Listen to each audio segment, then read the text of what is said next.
Voices Beyond Pages. Night Lords, the Omnibus, by Aaron Dembski-Bowden. Shadow Knight. The sins of the father, they say. Maybe, maybe not. But we were always different, my brothers and I. We were never truly kin with the others, the angels, the wolves, the ravens. Perhaps our difference was our father's sin, and perhaps it was his triumph. I am not empowered by anyone to cast a critical eye over the history of the 8th Legion. These words stick with me, though. The sins of the father. These words have shaped my life. The sins of my father echo throughout eternity as heresy, yet the sins of my father's father are worshipped as the first acts of godhood. I do not ask myself if this is fair. Nothing is fair. The word is a myth. I do not care what is fair and what is right and what is unfair and what is wrong. These concepts do not exist outside the skulls of those who waste their life in contemplation. I ask myself, night after night, if I deserve vengeance. I devote each beat of my heart to tearing down everything I once raised. Remember this, remember it always. My blade and bolter helped forge the Imperium. I and those like me, we hold greater rights than any to destroy mankind's sickened empire, for it was our blood, our bones, and our sweat that built it. Look to your shining champions now, the Adeptus Astartes that scour the dark places of your galaxy. The hordes of fragile mortals enslaved to the Imperial Guard and shackled in service to the throne of lies. Not a soul among them was even born when my brothers and I built this empire. Do I deserve vengeance? Let me tell you something about vengeance, little scion of the Imperium. My brothers and I swore to our dying father that we would atone for the great sins of the past. We would bleed the unworthy empire that we had built, and cleanse the stars of the false emperor's taint. This is not mere vengeance. This is redemption. My right to destroy is greater than your right to live. Remember that when we come for you. He is a child, standing over a dying man. The boy is more surprised than scared. His friend, who has not yet taken a life, pulls him away. He will not move, not yet. He cannot escape the look in the bleeding man's eyes. The shopkeeper dies. The boy runs. He is a child being cut open by machines. Although he sleeps, his body twitches, betraying painful dreams and sleepless nerves firing as they register pain from the surgery. 2 hearts, fleshy and glistening, beat in his cracked open chest. A second, new organ, smaller than the new heart, will alter the growth of his bones, encouraging his skeleton to absorb unnatural minerals over the course of his lifetime. Untrembling hands, some human, some augmetic, work over the child's body, slicing and sealing, implanting and flesh bonding. The boy trembles again, his eyes opening for a moment. A god with a white mask shakes his head at the boy. Sleep. The boy tries to resist, but slumber grips him with comforting claws. He feels, just for a moment, as though he is sinking into the black seas of his homeworld. Sleep, the god had said. He obeys because the chemicals within his blood force him to obey. A third organ is placed within his chest, not far from the new heart. As the osmodular warps his bones to grow on new minerals, the biscopia generates a flood of hormones to feed his muscles. Surgeons seal the boy's medical wounds. Already the child is no longer human. Tonight's work has seen to that. Time will reveal just how different the boy will become. He is a teenage boy standing over another dead body.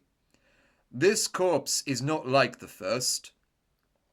This corpse is the same age as the boy, and in its last moments of life it had struggled with all its strength, desperate not to die. The boy drops his weapon. The serrated knife falls to the ground. Legion masters come to him. Their eyes are red, their dark armor immense. Skulls hang from their pauldrons and plastrons on chains of blackened bronze. He draws breath to speak, to tell them that it was an accident. They silence him.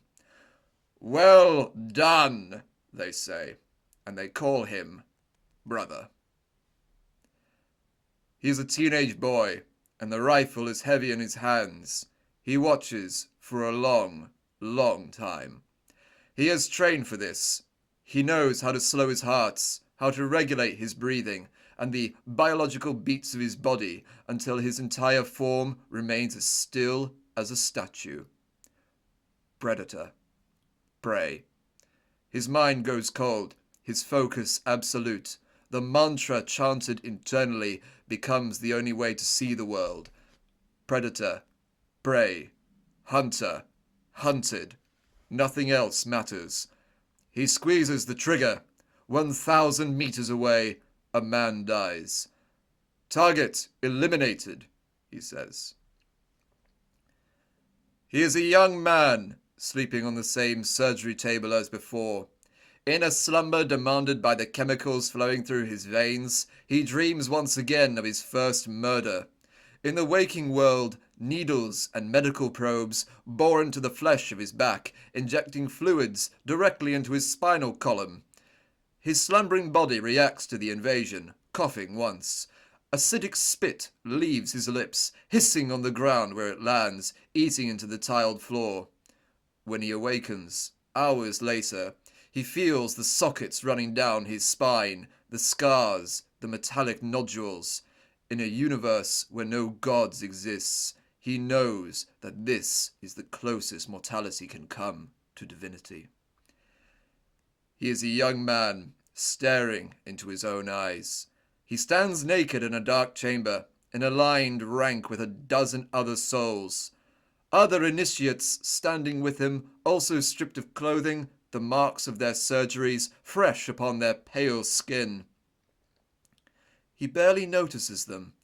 Sexuality is a forgotten concept, alien to his mind, merely one of 10,000 humanities his consciousness has discarded. He no longer recalls the face of his mother and father. He only recalls his own name because his Legion masters never changed it. He looks into the eyes that are now his. They stare back, slanted and murder-red, set in a helmet with its facial plate painted white. The blood-eyed, bone-pale skull watches him as he watches it. This is his face now. Through these eyes he will see the galaxy. Through this skulled helm he will cry his wrath at those who dare defy the Emperor's vision for mankind. "You are Talos," a Legion Master says, "of First Claw, 10th Company." He is a young man, utterly inhuman, immortal, and undying. He sees the surface of this world through crimson vision, with data streaming in sharp, clear, white runic language across his retinas. He sees the life forces of his brothers in the numbers displayed. He feels the temperature outside his sealed war armor. He sees targeting sights flicker as they follow the movements of his eyes, and feels his hand, the hand clutching his bolter, tense as it tries to follow each target lock. Ammunition counters display how many have died this day. Around him, aliens die. 10, 100, 1,000. His brothers butcher their way through a city of violet crystal, bolters roaring and chainswords howling. Here and there, in the opera of battle noise, a brother screams his rage through helm amplifiers. The sound is always the same. Bolters always roar. Chain blades always howl. Adeptus Astartes always cry their fury. When the 8th Legion wages war, the sound is that of lions and wolves slaying each other while vultures shriek above.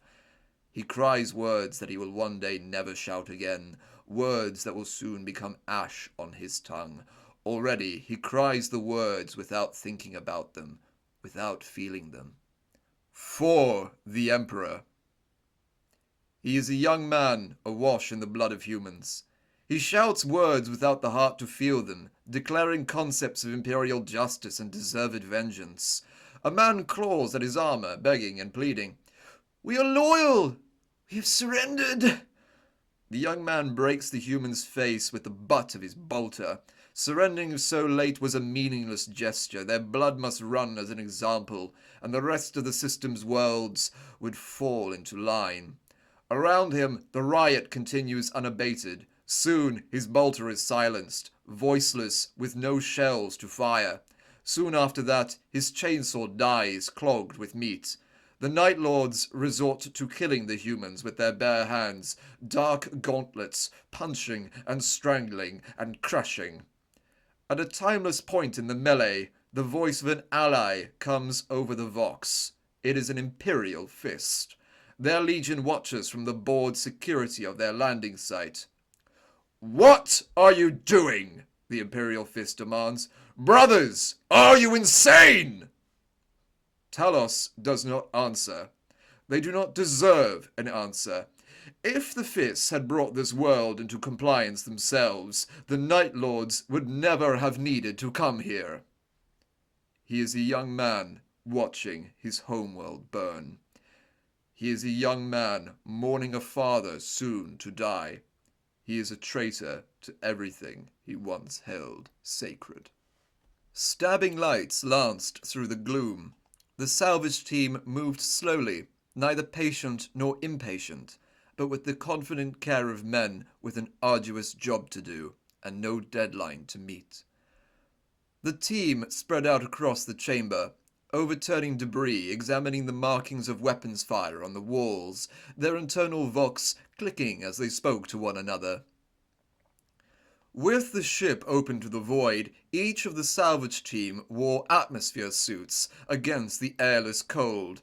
They communicated as often by sign language as they did by words. This interested the hunter that watched them, because he too was fluent in Astartes' battle sign, curious to see his enemies betray themselves so easily. The hunter watched in silence as the spears of illumination cut this way and that, revealing the wreckage of the battles that had taken place on this deck of the abandoned vessel. The salvage team, who were clearly gene-enhanced, but too small and unarmored to be full Astartes, were crippled by the atmosphere suits they wore. Such confinement limited their senses, while the hunter's ancient Mark IV warplate only enhanced his. They could not hear as he heard, nor see as he saw.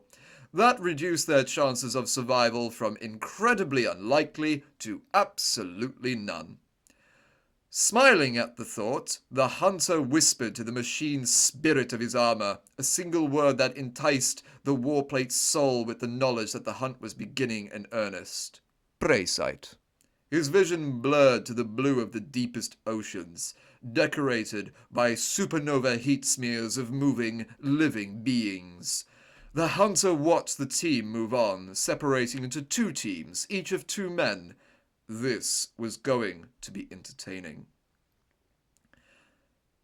Talos followed the first team, shadowing them through the corridors, knowing the grating purr of his power armor and the snarling of its servo joints were unheard by the sense-dimmed salvagers. Salvagers was perhaps the wrong word, of course, disrespectful to the foe. While they were not full Adeptus Astartes, their gene enhancement was obvious in the bulk of their bodies and the lethal grace of their motions. They too were hunters, just weaker examples of the breed. Initiates. Their icon, mounted on each shoulder plate, displayed a drop of ruby blood framed by proud angelic wings. The hunter's pale lips curled into another crooked smile. This was unexpected. The Blood Angels had sent in a team of scouts. The Night Lord had little time for notions of coincidence. If the angels were here, then they were here on the hunt. Perhaps the Covenant of Blood had been detected on the long-range sensors of a Blood Angel battle fleet. Such a discovery would certainly have been enough to bring them here, hunting for their precious sword, no doubt, and not for the first time. Perhaps this was their initiation ceremony, a test of prowess? Bring back the blade and earn passage into the chapter? Oh, how unfortunate. The stolen blade hung at the hunter's hip, as it had for years now. Tonight would not be the night it found its way back into the desperate reach of the angels. But, as always, they were welcome to sell their lives in the attempt at reclamation. Talos monitored the readout of his retinal displays. The temptation to blink-click certain runes was strong, but he resisted the urge. This hunt would be easy enough without combat narcotics flooding his blood. Purity lay in abstaining from such things until they became necessary. The location runes of his brothers in First Claw flickered on his visor display. Taking note of their positions elsewhere in the ship, the hunter moved forward to shed the blood of those enslaved to the throne of lies. A true hunter did not avoid being seen by his prey. Such stalking was the act of cowards and carrion eaters, revealing themselves only when the prey was slain. Where was the skill in that? Where was the thrill? A Night Lord was raised to hunt by other, truer principles. Talos ghosted through the shadows, judging the strength of the scout suit's audio receptors. Just how much could they hear? He followed them down a corridor, his gauntleted knuckles scraping along the metal walls. The Blood Angels turned instantly, stabbing his face with their beam lighting.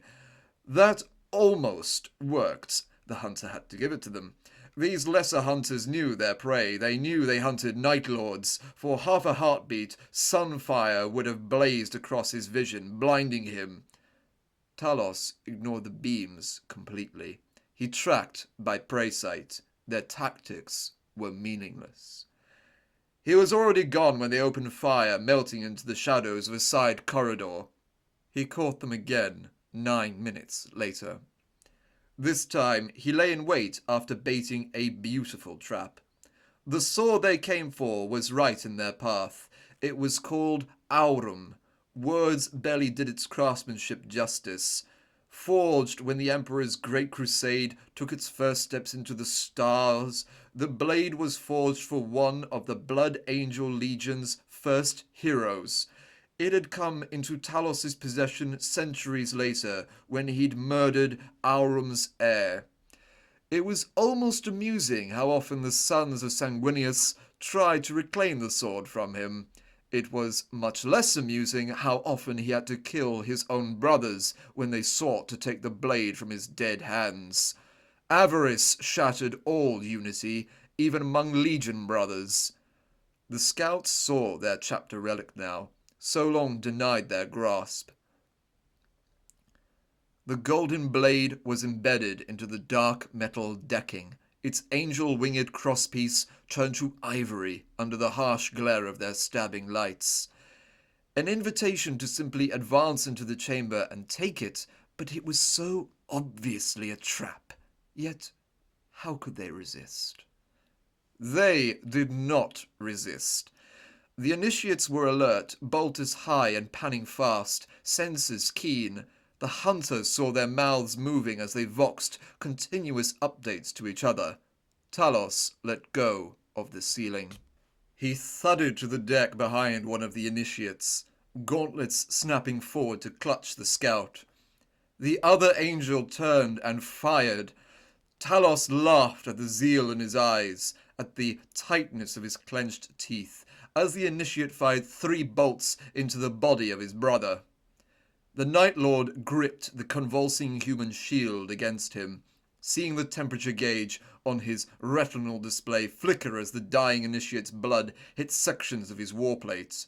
In his grip, the shuddering angel was little more than a burst sack of freezing meat. The bolt shells had detonated, coming close to killing him and opening the suit to the void.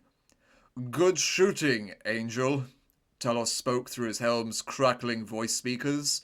He threw his bleeding shield aside and leapt for the other initiate, fingers splayed like talons. The fight was mercilessly brief. The Night Lord's full gene enhancements, coupled with the heightened strength of his armor's engineered muscle fiber cables, meant there was only one possible outcome. Talos backhanded the bolter from the angel's grip and clawed at the initiate. As the weaker warrior writhed, Talos stroked his gauntleted fingertips across the clear visor of the initiate's atmosphere suit. "This looks fragile," he said. The scout shouted something unheard. Hate burned in his eyes. Talos wasted several seconds just enjoying that expression, that passion. He crashed his fist against the visor, smashing it to shards. As one corpse froze and another swelled and ruptured on its way to asphyxiation, the Night Lord retrieved his blade, the sword he claimed by right of conquest, and moved back into the darkest parts of the ship. "Talos." The voice came over the vox in a sibilant hiss. "Speak, Uzaz."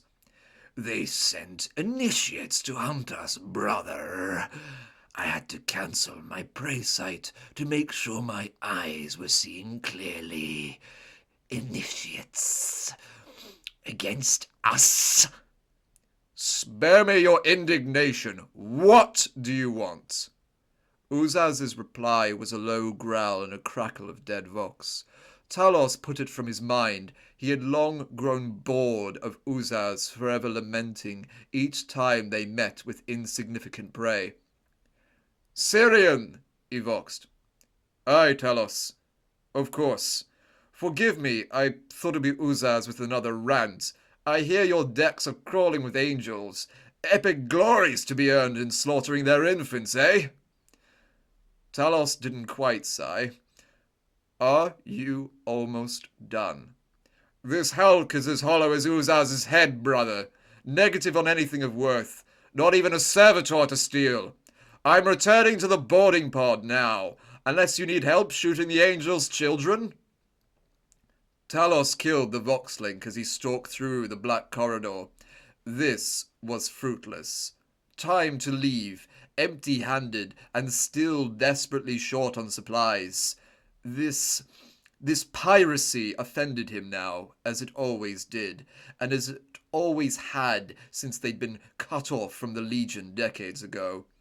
A plague upon the long-dead War Master and his failures which still echoed today. A curse upon the night the 8th Legion was shattered and scattered across the stars. Diminished, reduced, surviving as disparate warbands, broken echoes of their unity within loyalist Astartes chapters. Sins of the Father. This curious ambush by the angels who had tracked them here was nothing more than a minor diversion. Talos was about to vox a general withdrawal after the last initiates were hunted down and slain when his vox went live again. "Brother," said Zal, "I found the angels!"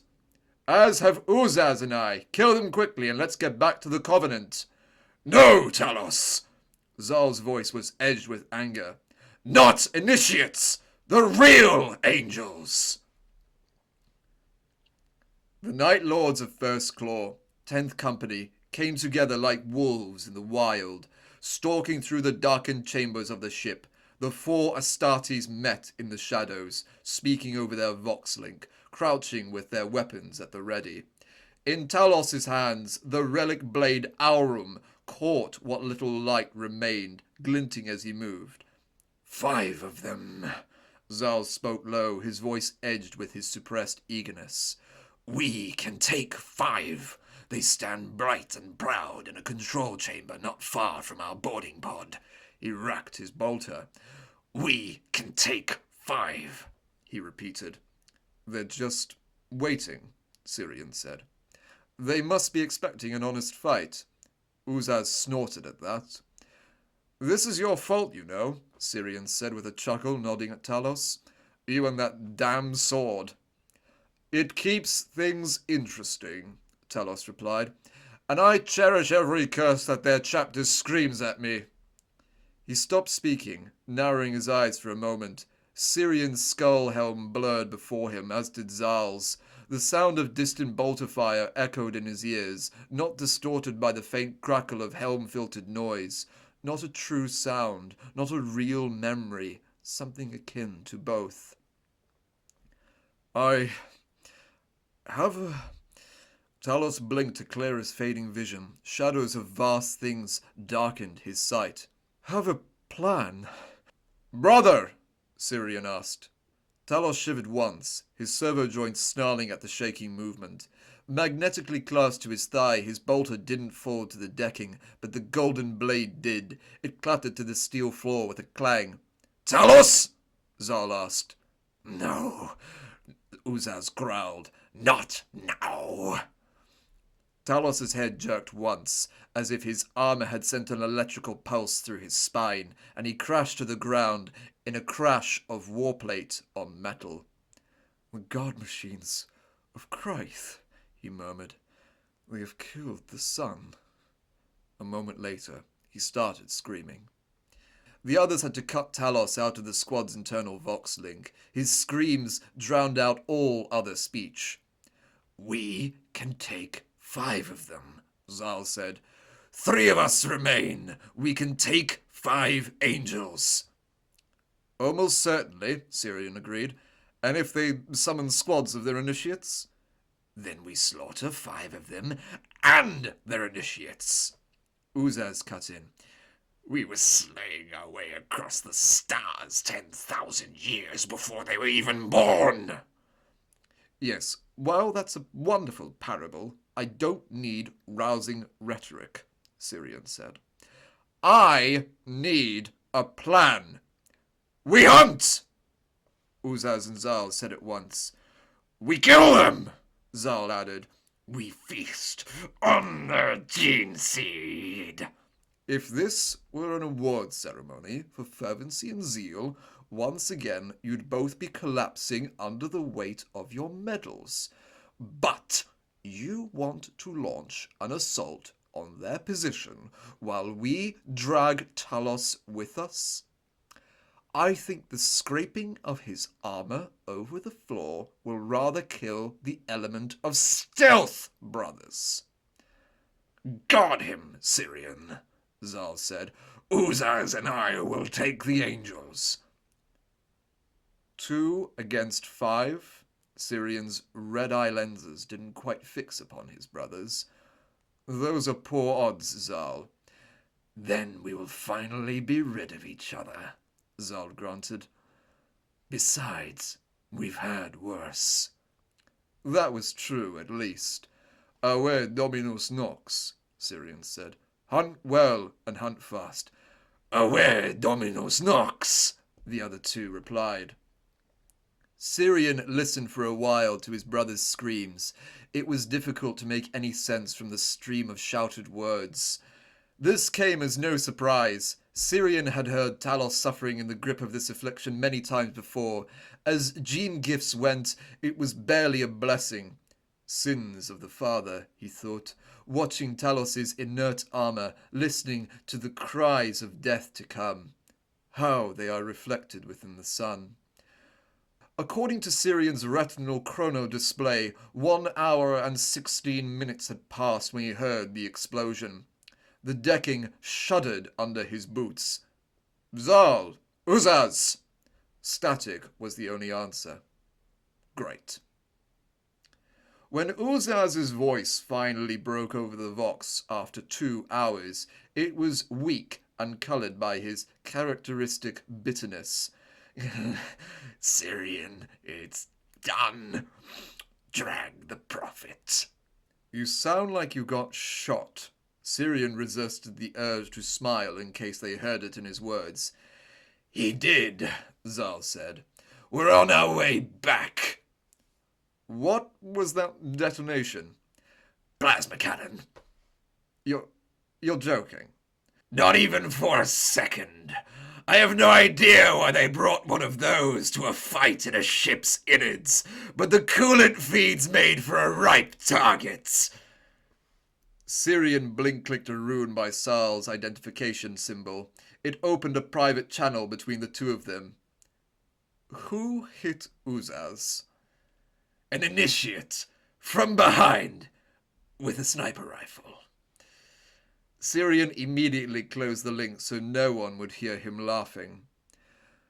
The Covenant of Blood was a blade of cobalt darkness, bronze-edged and scarred by centuries of battle. It drifted through the void, sailing close to its prey like a shark gliding through black waters.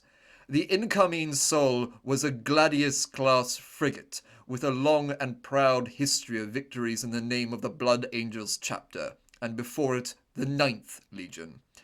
It opened fire on the Covenant of Blood with an admirable array of weapons batteries. Briefly, beautifully, the void shields around the Night Lord's strike cruiser shimmered in a display reminiscent of oil on water.